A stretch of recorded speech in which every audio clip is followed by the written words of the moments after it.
일자리 창출에 대해서 책을 쓰셨어요. 예, 그러면 대통령이 되면 어떻게 일자리 창출하겠습니까? 그러니까 주로 지금 말씀하시겠습니다. 우선 말씀하신다는 것 말씀드리는 건 주로 네.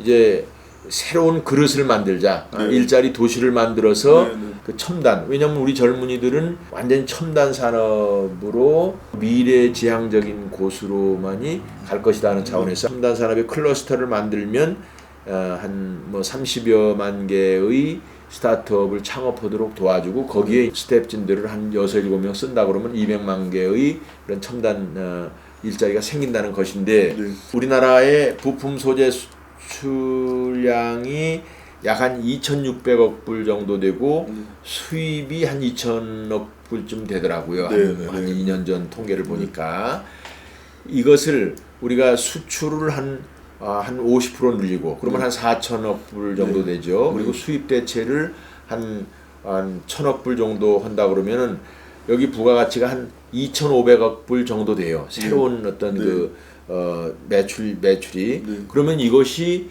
우리 GDP에도 영향을 줄 뿐더러 그것이 바로 우리 기업들이 살아갈 수 있는 하나의 토양이 되는 건데 말씀드린 대로 지금 완제품 생산해 가지고 하는 것은 이제 삼성이나 현대나 이런 데 몇 군데밖에 없잖아요. 근데 우리나라는 결국 이제 부품 소재 산업의 특장점을 가지고 있는데 여기 플러스해서 강소기업을 만들겠다는 겁니다. 강소기업. 중소기업이지만 강소기업이 돼서 완제품을 세계적으로 수출하는데 경쟁력을 갖게 한다는 거죠. 그러면은 이게 우리가 아마 그런 그 강소 혹은 중소 요새 뭐 플랫폼 사업도 그런 게 많죠. 그런데 플랫폼 산업도 그런 게 많죠. 맞습니다. 그런데 이 경우에 마켓시어가 지금 한 3%라 그러면 거기에 1%만 늘리면 되는 거야.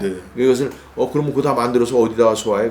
세계 시장을 상대로 하는 겁니다. 세계 시장을 상대로 해서 새로운 플랫폼을 마련해 줘 가지고 거기서 우리 젊은이들이 창업하고 세계적인 경쟁에 뛰어들라 하는 얘기고요. 아울러서 제가 말씀드리고자 하는 것은 이제 우리 지금 코로나로 인해서 많은 이런 중소상인들 자영업자들이 문을 닫았잖아요. 이 사람들이 갈 데가 없어. 이거를 누구는 연간 50만 원씩 주고 연간 50만 원 주고 어떻게 살아?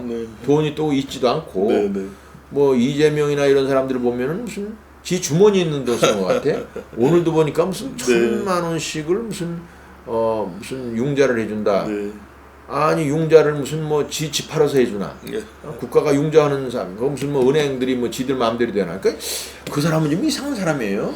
그래서 이제 시장님이 대통령이 되면 세계적으로 마케팅하는 대통령이 돼야 된다고 생각하고 그 일자리를 위해서는 외국 기업들, 미국, 서구, 아랍, 중국 자본 기업을 유치해야 되는데 어떻게 하시겠습니까? 그 이재명이 그 야단치느라고 제가 깜빡 잊어버렸는데 코로나로 인해서 이제 문 닫는 그런 사람들이 많은데 이게 50만 원, 100만 원 준다고 해결이 되질 않고 저는 이제 그 우리나라 산지가 많잖아요. 저 인왕산도 있지만 산 자락의 바닥을 개간을 해서 약 한 10억 평 정도를 개간을 해가지고 한 사람당 2, 3천 평씩을 정부에서 해가지고 임대해주면 여기 가서 3, 4인 가족이 함께 살 수 있으면서 영농을 해가지고 수익 창출하는 그러한 계획도 같이 포함이 되어 있는 겁니다. 이게. 그래서 대도시 유휴농지 노는 물론이고 산자락을 활용해서 우리 국민들한테 그 일자리와 주거 공간을 제공을 한다는 거예요. 그래서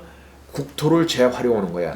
박정희 대통령이 소위 한강의 기적을 일으킬 때 맨 첫 번에 한 일이 경부고속도로, 포항 제철, 여수화학단지 이런 식으로 국토를 그 당시 이제 중후장대한 산업으로 갔는데 이제는 경박단소은 최고의 기술을 가진 그러한 기업들, 중소기업들을 육성을 해서 미래에 대한 대처를 해야 되는데 이것에 대한 인프라는 정부에 설 수밖에 없어. 그래서 그것을 안상수가 그거를 하겠다. 박정희식 리더십으로 이걸 해결했다는 것이고 시장님 말씀하신 농업 어떤 산에 비탈을 해갖고 농업을 할 수 있게 만든다. 그것이 이제 제4차 산업하고 연결된 농업이 아니면 수익이 나기가 쉽지 않죠. 그런데 제4차 산업에 연결시킨 새로운 영농 방식 영업을 하려면 돈이 들죠.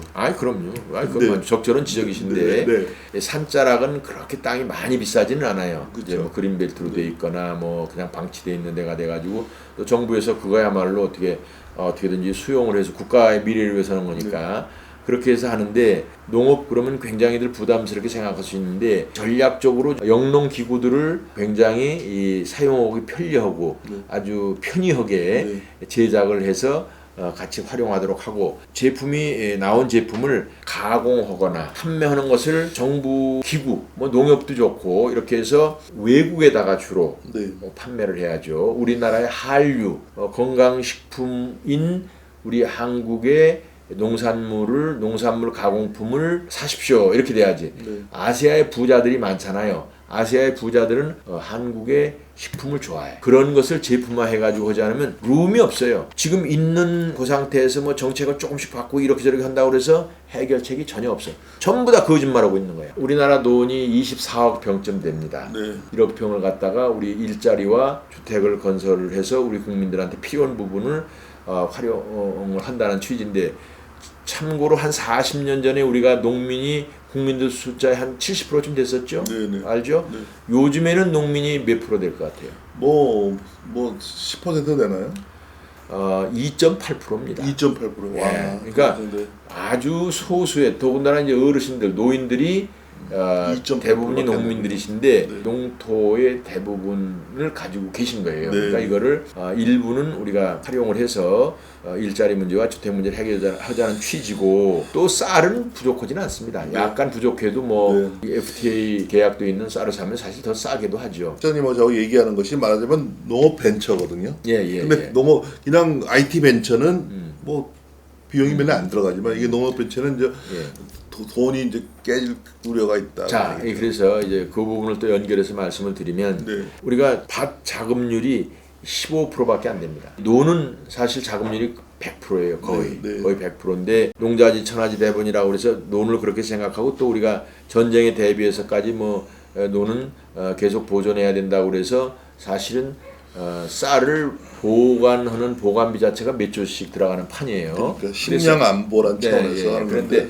이 밭을 개간을 해서면 이것도 당연히 식량 안보에 해당이 되죠. 밭은 22억 평이에요. 노는 24억 평이라고 그랬죠.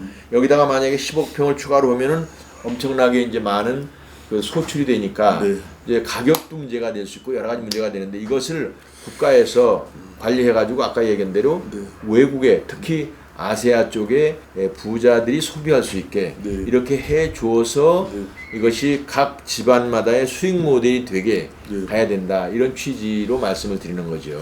우리나라 인재들이 젊은이들이 외국에 나가는 문제도 있지만 또 외국의 기업들이 우리나라에 들어오고 투자되고 하는 것을 대통령이 되시면 적정하셔야 되는데 당연하죠. 어떻게 하셔야 돼요? 그래서 아까 그 산업의 클러스터가 되면 거기에 우선 땅을 거둬줘야 될 거 아니에요. 첫째는 이제 유턴 기업을 먼저 오게 하는 거예요.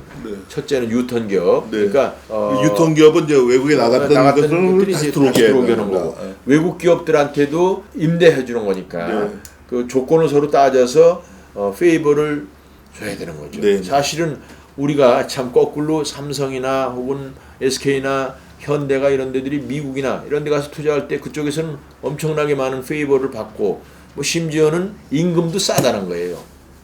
임금도 한국보다 싸졌죠. 그러니까 그래서 우리가 결국은 이제 지금 겨우 그나마 삼성, 현대 뭐 이런 대기업 몇 군데 때문에 우리 국민들이 그나마 이제 뭐 세금 내고 그래서 먹고 사는 건데 만약에 삼성이나 현대나 이런 데가 어려워질 때가 되면 정말 우리나라는 갈 곳이 없습니다.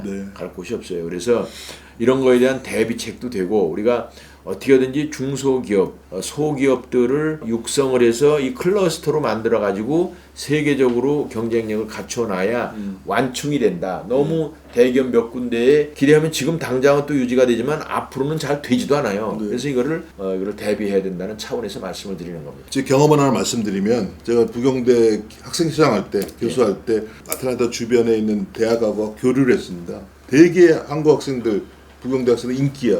인기인 이유가 뭐냐면 그 근처에 기아자동차, 현대자동차, 기아자동차 부품 거기 가 있는 거예요. 그래서 처음에 할 때 얘기 들어보니까 거기 조지아주에서 땅값을 1년에 $1. 그럼. 그렇게 하지 않으면 안 된다. 아까 임금도 적고 그러니까. 제가 가지고 있는 플랜이 정말 신의 한 수입니다. 신의 한 수. 지금 어디 가서 땅을 어디 가서 땅을 저렴하게 혹은 무료로 빌릴 수 있는 데가 어디였어요? 참 우리 논을 그렇게 잘 보유했다는 것이 네. 그야말로 하나님이 보호하사야. 네. 그래서 우리가 회사는 뻔하잖아요. 토지, 인력, 네. 기술 이거 가지고 하는 거거든. 근데 토지가 없으면 아무것도 되질 않아. 네. 그 토지를 이렇게 저렴하게 혹은 무상으로 제공할 수 있는 그런 프로그램을 가지고 있다는 것이 너무나 행복한 거죠. 우리는 문재인 정권이 하던 거에 거의 반대로 하면 됩니다. 우선은 민노총을 해체시켜야 된다. 귀족 강성 노조를 해체시켜야 돼. 우리 서민들 근로자들이 한 2천만 명 되는데 민노총들이 100만도 안 되는데 또 그것도 핵심은 몇십만 되지도 않아. 이 사람들이 피 빨아먹고 있는 거예요. 시장님, 세계에서 유일하게 강성 노조이면서 귀족 노조인 나라가 대한민국입니다. 하나밖에 없어요. 근데 그거를 해체시킨다는 거는 당이죠. 해야죠. 어떻게 해요? 뭐 정권을 바꾸면 가능하지만 우리 그러니까 우리가 내가 대통령이 되면 하겠다 이거야. 내가 대통령이 되면 노조 아니 우선 노조나 정교조에서 만든 정권이니까요. 그렇죠. 지금 정권 가지고는 안 되고 지금은 그 사람들한테 끌려다니는 거고 문재인 대통령이 이렇게 보면 눈을 보면 눈 초점이 없잖아요. 뒤에서는 민노총이나 전교조가 어떻게 생각할까 이렇게 이제 생각해서 말을 해서 그렇거든. 그렇고 최저임금제와 주 52시간제 근무제 이제 다시 출발해야 되고 규제를 완화 거의 없애는 거야. 네거티브 시스템으로 가는 거야. 몸만 안 오고 네가 다 해라 이런 얘기고. 그럼 그걸 어떻게 하느냐? 규제 공무원들을 최소화해야 돼. 그래놓고 이 사람들한테 코로나 대책이나 아니면 어르신들 요양병원이나 이런 데 가서 봉사하게 공무원 수도 많이 남으니까 그렇게 하도록 하는 그런 것이 이제 경제 정책의 골간이라 할 수 있어요. 규제를 하는 인원을 줄여갖고 그 사람들을 다른 데 쓸 수 있게 하자.